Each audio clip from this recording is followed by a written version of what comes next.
बच्चों, आज हम पढ़ने जा रहे हैं हमारे प्रदूषण चैप्टर में अगले प्रदूषण के बारे में, जो है मृदा प्रदूषण यानी सॉइल पॉल्यूशन। जैसा कि हम जानते हैं कि आजकल हमारी जो पॉपुलेशन है वो बहुत ही ज़्यादा तीव्र गति से बढ़ती चली जा रही है, और इस पॉपुलेशन के बढ़ने की वजह से जो एक भार जो है भरण पोषण है कि किस तरीके से सबका भरण पोषण होगा, ये बहुत ही जो है एक समस्या काफ़ी विकराल होती चली जा रही है। और इस बढ़ती हुई पॉपुलेशन के लिए जो अत्यधिक मात्रा में जो हमको खाद्यान्न का उत्पादन करना पड़ेगा, और उसके लिए जो है अधिकतर लोग क्या है उर्वरकों का प्रयोग करते हैं, जिससे कि बहुत जल्दी जो है खाद्य सामग्री हमें मिल सके। हर मौसम में जो है हमें हर तरह की सामग्री मिल जाती है आजकल, तो वो इसी वजह से कि हम बहुत सारे केमिकल्स का उपयोग कर रहे हैं। तो ये फसलों और अनाज की सुरक्षा के लिए जो है हम यूज़ करते हैं इंसेक्टिसाइड्स, कीटनाशी हैं, कवकनाशी हैं, और केमिकल्स का जो हम यूज़ करते हैं,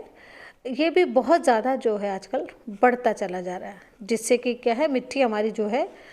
थोड़ी सी अनउपजाऊ हो रही है, साथ साथ में इन चीज़ों के मिलने से जो है विषैली होती चली जा रही है। तो हम क्या कह सकते हैं कि सॉइल जो है आजकल जो हमारी अनुपजाऊ विषैली होती जा रही है, जिसके लिए कि भूमि के भौतिक, रासायनिक और जैविक गुणों में एक ऐसा अवांछनीय परिवर्तन जिसका प्रभाव मनुष्य और दूसरे जीवों पर पड़ता है, या फिर भूमि के जो प्राकृतिक गुण हैं अगर उनकी उपयोगिता और गुण जो है नष्ट हो जाएं, तो वो क्या कहलाता है मृदा प्रदूषण या सॉइल पॉल्यूशन, जिसको हम कहते हैं। इस सॉइल पॉल्यूशन के जो है स्रोत क्या है, ये कैसे जो है सॉइल पॉल्यूशन होता है कि बहुत ज़्यादा जो हमारे आजकल निजी ज़िंदगी में भी या रोज़मर्रा की ज़िंदगी में बहुत, एक तो कूड़ा कचरा हम बहुत ज़्यादा इकट्ठा करते चले जा रहे हैं, और ये जो है शहरीकरण की वजह से है या औद्योगिकरण जो है इसमें वृद्धि हो रही है, जिसके लिए हम जो है अधिक खाद्यान्न उत्पादन के हेतु भी रसायन का उपयोग कर रहे हैं, और कई सारे जो हमारे कृषि अपशिष्ट हैं, कूड़ा कचरा जो है, बहुत सारी दूसरे जो अपशिष्ट पदार्थ हैं, उनकी जो है मात्रा लगातार बढ़ती चली जा रही है। तो इस उसमें हमने इनको कई भागों में विभाजित किया कि एक तो डोमेस्टिक वेस्ट, घरेलू अपशिष्ट, म्यूनिसिपल अपशिष्ट, नगर पालिका अपशिष्ट, एग्रीकल्चर, इंडस्ट्रियल और दूसरे अपशिष्ट। तो अगर हम घरेलू अपशिष्ट की अगर हम बात करें, तो हमारे रोज़ाना के कचरे में हम निकालते रहते हैं कि धूल है, रद्दी है, कागज़ है ना, पत्तियां हैं, बर्तन हैं टूटे फूटे, राख है, कोयले हैं, प्लास्टिक है, फल हैं, फलों की गुठलियाँ हैं, और कई सारे जो इस तरीके के जो अपशिष्ट पदार्थ जो है हमारे, वो अरबों टन जो है उत्पन्न होते हैं। मतलब हर साल जो है इनका जो है अरबों टन जो है इनका अपशिष्ट पदार्थ जो है हमारे, हम इनको जो है निकालते हैं, और इनका जो है अव्यवस्थित रूप से अगर हम इनका निस्तारण नहीं कर पा रहे हैं, तो इस वजह से भी जो है हमारे प्रदूषण का जो है ये एक कारण बन जाता है। फिर हम कहें म्यूनिसिपल अपशिष्ट, तो म्यूनिसिपल अपशिष्ट के अंदर जो है हम बात करें अगर नगर निगम, नगर पालिका जो है, नगर पालिका जो हमारे कूड़ा कचरा जो है ये लेके जाती है, नगर पालिका से भी वो भी है। उसके अलावा जो है कई दुकानें जो हैं जो इस क्षेत्र के अधीन आती हैं, दुकानें हैं, औद्योगिक इकाइयाँ हैं, और कई सारे सार्वजनिक संस्थाएं या लेदर के जो इंडस्ट्रीज़ हैं, उनसे भी जो है कचरा निकलता है, जिसको हम नगर पालिका अपशिष्ट में रखते हैं। कृषि अपशिष्ट है ना, कृषि अपशिष्ट यानी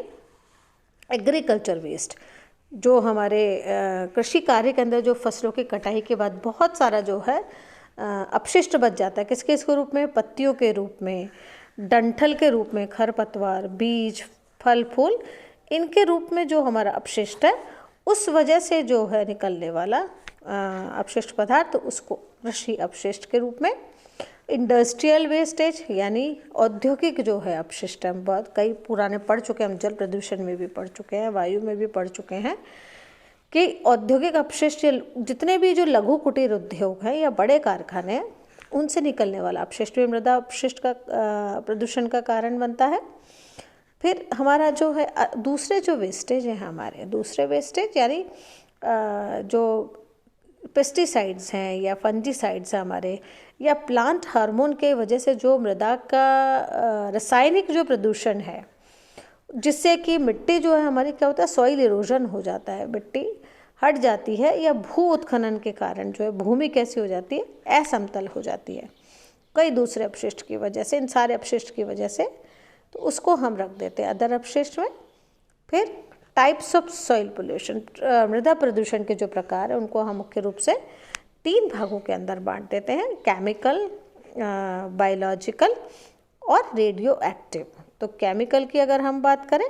तो केमिकल अपशिष्ट के अंदर पोषण जो आपूर्ति के लिए, या ये हम कहें कि खाद्यान्न की जो आपूर्ति के लिए है, तो उनके लिए जो यूज़ होने वाले जो पदार्थ हैं हमारे, उनके लिए हम उर्वरक, कीटनाशी, कवकनाशी, इन सब का जो हम उपयोग करते हैं, और उसमें से कई सारे जो हम किसमें केमिकल के रूप में अगर हम करते हैं कि एल्ड्रिन है, डाई एल्ड्रिन है, आर्सेनिक है, लेड है, ये सब क्या करते हैं, बढ़ाते हैं मृदा प्रदूषण को, जो है ये सब बढ़ाने का काम करते हैं। बायोलॉजिकल प्रदूषण यानी जैविक प्रदूषण, जैविक प्रदूषण जो है कई तरीके से जो है हो सकता है, जीव जंतुओं के द्वारा, जैविक पदार्थों के द्वारा होने वाला। तो जिसमें अगर हम कहें कि रोग उत्पादक जीवाणु, जो जीवाणु कई सारे रोगों को उत्पन्न करते हैं, और ये जीवाणु जो है कहाँ पाए जाते हैं, हमारी गंदगी, हम कहते हैं ना, गंदगी के अंदर बहुत सारे पाए जाते हैं, कि जो भी हम निष्कासन करते हैं, एक्सक्रीटा करते हैं, उससे जो है निकलते हैं बाहर, और मिट्टी में जा कर के फिर से जो है ये मानव शरीर में प्रवेश कर जाते हैं और रोगों को फैलाते हैं। फिर बैक्टीरिया इन सॉइल जो है डिजीज़ कॉजिंग है, तो फिर जो मृदा के अंदर उपस्थित हैं, कई ऑलरेडी जो उपस्थित है इसमें मृदा के अंदर जीवाणु जो पाए जाते हैं, उनसे भी जो है जैविक प्रदूषण होता है। फिर हमारे यहाँ इंटेस्टाइन के अंदर अगर पाए जा रहे हैं, मतलब आंत के अंदर जो पाए जाते हैं जीवाणु और प्रोटोजोआ, वो ह्यूमन एक्सक्रीटा के द्वारा जो है बाहर निकल जाते हैं और मिट्टी में मिल जाते हैं, और फिर फसलों या फिर पशुओं के द्वारा जो है मनुष्य के अंदर प्रवेश कर सकते हैं। रेडियो एक्टिव पोल्यूशन ऐसे ही, तो रेडियो एक्टिव पोल्यूशन भी किससे, रेडियोधर्मी जो पदार्थ है जो निकलते हैं किसके द्वारा, नाभिकीय जो विखंडन है, परमाणु रिएक्टर है या प्रयोगशाला है, उनके द्वारा जो है, उनसे होते हुए अनेक रेडियो धर्मी जो उत्सर्जित होते हैं वो हम तक पहुंच जाते हैं, किसके द्वारा, वनस्पतियों के द्वारा जो है हमसे पहुंच जाते हैं, जिससे हमारी कुछ क्या मेटाबॉलिक एक्शंस जो हैं, उपापचयिक क्रियाएं जो हैं वो प्रभावित होती है, और जिससे हमारे क्रोमोसोम के अंदर म्यूटेशन जो है हो जाते हैं, उत्परिवर्तन हो जाते हैं, और जिससे अनेक जो है विकृतियां जो है, डिफॉर्मिटीज हो सकती हैं। फिर इफ़ेक्ट्स ऑफ सॉइल पोल्यूशन, इनके जो है मृदा प्रदूषण के प्रभाव जो हैं क्या है, प्रभाव के अंदर अगर हम कहें कि ये प्रत्यक्ष और अप्रत्यक्ष रूप से जो है मनुष्य के ऊपर प्रभाव इसके पाए जाते हैं, जिसमें मुख्य रूप से जो परिवर्तन इसके अंदर होते हैं उनमें जो है मृदा के अंदर अगर बहुत ज़्यादा मिट्टी खराब हो जाती है, क्योंकि उसमें कई सारे जो है जीव जंतु जो है पाए जा सकते हैं, उस मिट्टी के अंदर कई सारे अपशिष्ट जो होते हैं, या मक्खी मच्छर जो है, ये चूहे हैं, कीड़े मकोड़े, इनकी संख्या अगर बढ़ जाती है तो उसमें से क्या है, दुर्गंध आने लग जाती है, और इनके सड़ने से जो है अनेक प्रकार के रोगाणुओं की संख्या जो है बढ़ जाती है, जो कि विभिन्न बीमारियों को उत्पन्न करती है। गाँव के अंदर जो है, हमारे यहाँ कई गाँवों के अंदर अभी भी क्या है, ओपन टॉयलेट्स हैं, खुले शौच जो है, तो उससे भी जो है क्या है, कई सारी बीमारियाँ हो सकती है, पेचिश है, हैजा है, मलेरिया है, पोलियो है, टाइफाइड है, तो ये सारी जो है बीमारियाँ रोगाणुओं में वृद्धि हो जाती है इनके अंदर, जिससे कि बीमारियाँ फैल जाती हैं। इंडस्ट्रीज़, हमारी औद्योगिक जो इकाइयाँ हैं, उनसे जितना भी जो अपशिष्ट निकलता है वो मिट्टी और पानी से जो है जंतुओं और मनुष्यों में पहुंच जाता है, फूड चेन के रूप में जो है वहाँ पे पहुंच जाता है। एग्रीकल्चर के रूप में है, कृषि में जैसे अभी हमने बात करी, एग्रीकल्चर की वजह से भी जो है कई सारे जो है इनमें ये पेस्टिसाइड्स और ये सब हैं, ये मिट्टी के द्वारा होते हुए हमारे शरीर तक पहुंच जाते हैं। इर्रेगुलर डिपोजिशन, अगर जो है अनियमित जो है अगर हम निक्षेपण करते हैं यानी निस्तारण करते हैं अगर हम,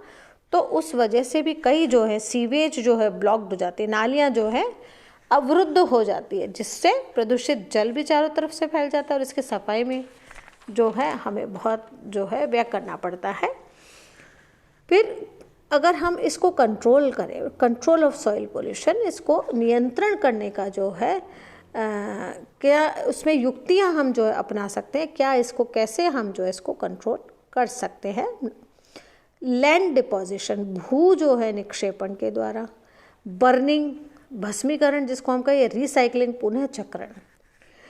लैंड डिपोजिशन यानी अगर हम ठोस जितने भी जो अपशिष्ट हैं उनको जो है अगर हम मिट्टी के अंदर जो है दबा दें, ओपन डंपिंग यानी उनको जो है खुले गड्ढे के अंदर या बेकार जो अनुपयुक्त ज़मीन पे अगर डाल दिया जाता है और उसको जो है मशीनों से दबा करके थोड़ा सा कंप्रेस कर दिया जाता है जिससे कि वो कम से कम जगह को घेरें। लेकिन ये विधि जो है थोड़ी सी सही नहीं है, क्योंकि अगर फिर से अगर वर्षा आ गई तो ये वापस से जो है इनके अंदर रोग भी उत्पन्न हो सकते हैं और ये इधर उधर फैल भी सकते हैं। फिर अगर हम कहें सैनिटरी लैंड फिलिंग यानी स्वच्छ भूमि के अंदर, तो इसमें क्या करते हैं कि एक के ऊपर जो एक तह बनाई जाती है, एक लेयर बनाई जाती है और ये लेयर के बीच में मिट्टी का एक आवरण भी जो है कर दिया जाता है और किसी रोलर के द्वारा इनको समतल कर दिया जाता है और इन पर जो है थोड़ा सा केमिकल स्प्रे कर दिया जाता है जिससे कि जो डिसइंफेक्टेंट यानी विसंक्रमणकारी जो है रसायनों का छिड़काव कर दिया जाता है जिससे रोगाणुओं का आगे प्रसार ना हो। बर्निंग, हम जो है कई दफ़े देखते हैं कि कचरा जो है जला देते हैं हम लोग, जो है जितना भी बचा कुचा है सूखा कचरा जैसे अगर हम जला दें तो यानी कि ठोस जो अपशिष्ट हैं उनको कुछ संयंत्र होते हैं उनके अंदर जो है जला दिया जाता है जिससे कि उनका 90% पार्ट जो है राख में रूपांतरित हो जाता है और इस राख का उपयोग जो है कृषि कार्यों के अंदर कर लिया जाता है। फिर रिसाइकलिंग यानी पुनः चक्रण जो है, पुनः चक्रण के विभिन्न पदार्थों का पुनः चक्रण जो है किया जा सकता है, उनको फिर से जो है यूज़ में ले सकते हैं। जैसे कि कैसा है कंपोस्टिंग, जितने अपशिष्ट जो हैं उनके अंदर कोई लाभदायक अगर पदार्थ हैं तो उसको विशेष प्रकार के गड्ढों में क्या करते हैं सड़ा गला कर कंपोस्ट खाद के रूप में जो है परिवर्तित कर दिया जाता है जिसको हम बाद में कृषि कार्यों के लिए यूज़ कर सकते हैं। फिर डिस्ट्रक्टिव डिस्टिलेशन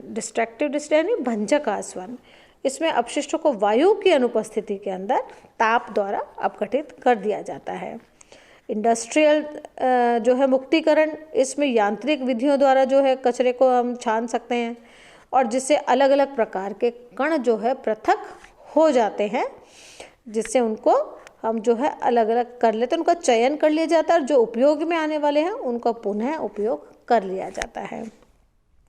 रेंडरिंग, दारण यानी उनमें विभिन्न जो जैविक पदार्थ हैं अगर अपशिष्ट के अंदर कि पंख है, हड्डी है, त्वचा है, वसा है, तो इनसे जो है चर्बी जो प्राप्त करते हैं उसकी विधि कहलाती है क्षरण या फिर रेंडरिंग। तो इस विधि में जो है प्रोटीन की प्राप्ति भी कर सकते हैं जिसका कि उपयोग जो है पशु आहार में जो है हम कर सकते हैं। अब ये जो सॉइल पोल्यूशन है इसमें एक महत्वपूर्ण क्या करता है अजैविक घटक है,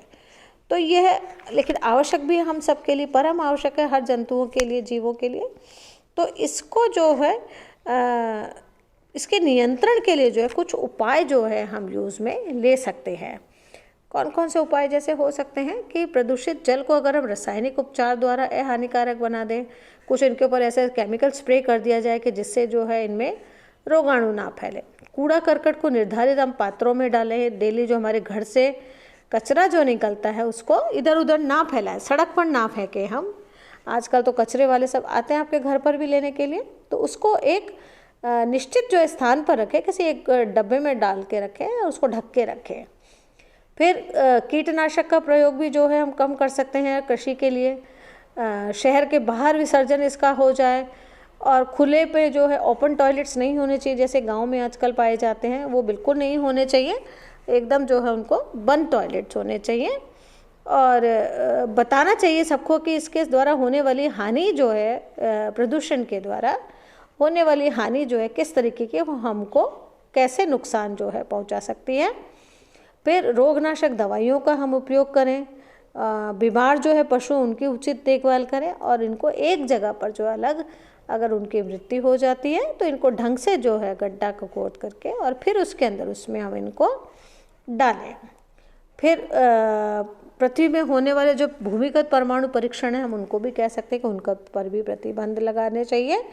और कचरे को अलग अलग रखना चाहिए। जैसे हम कहते हैं ना आजकल सूखा कचरा अलग आ रहा है, गीला कचरा अलग, दोनों के अलग अलग डब्बे होते हैं, तो हम उनको अलग अलग करें जिससे कि सूखे कचरे को जलाया जा सके, रिसाइकल हम उसको कर सके, पुनः जो उसका उपयोग भी हम ला सके। ये सॉइल पोल्यूशन कंट्रोल के लिए है, जैसे किस तरीके से हम जो है इनको यूज़ कर सकते हैं।